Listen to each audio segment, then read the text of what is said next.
যে নতুন কমিটি অ্যাডপ কমিটির সেক্রেটারি হিসাবে আমি চেষ্টা করেছি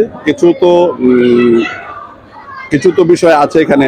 আমরা 6 মাস যেহেতু আমরা মাঠে খেলা ছিল না, এই 6 মাসের ভিতর অনেক কিছু পিছিয়ে গেছে। প্রত্যেকটা সেক্টর থেকে আমাদেরকে আরো কাজ করতে হবে। সেক্ষেত্রে আলহামদুলিল্লাহ বলবো, ওই জন্য ফাইনালি আমরা সবকিছু সুন্দর মতো হয়েছে।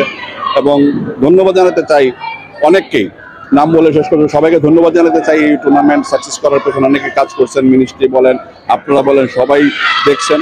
আমরা চেষ্টা করে গেছি, তো বলবো আলহামদুলিল্লাহ ভালো। আমাদের মেইন চ্যালেঞ্জ হচ্ছে লঙ্গার বাসন পলিসি। সেটা ধরেন ক্যাম্প, ধরেন এখান থেকে আমি সিলেকশন করেছি ছেলে এবং মেয়ে 20টা 40টা, এদেরকে নিয়ে আমি লঙ্গা বাসন ক্যাম্পে যাব। যেহেতু মেয়েদের ওয়ার্ল্ড কাপ খেলা আছে সামনে, ছেলেদের টেস্ট আছে সামনে, প্লাস ছেলেদের ফ্র্যাঞ্চাইজি খেলার সুযোগ আছে, বাইরে টিম যাওয়ার সুযোগ আছে, এগুলো এখান থেকে করবো। আর আপনার তারুণ্য উৎসবে যেটা ছিল, সেটাতে আমার ধরেন সারা বাংলাদেশে উপজেলা, জেলা, বিভাগ, জাতীয় পর্যায়ে আমরা কাজ করব। সেখান থেকে আমরা হান্ডিং করব। সেখান থেকে আমরা 50টা ছেলে 50টা মেয়ে আমরা কালেক্ট করবো। ওখান থেকে আমরা একটা কন্টিনিউশন ক্যাম্প করতে চাই।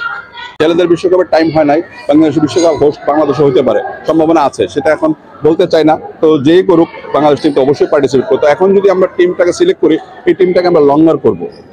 মেয়ের টিম সিলেক্ট করবো, সেটাও লঙ্গার করবো। জুনিয়র সিলেক্ট করবো, সেটাও লঙ্গার করবো। বিকজ আমাদের 3-4টা জায়গাতে খেলার সুযোগ আছে।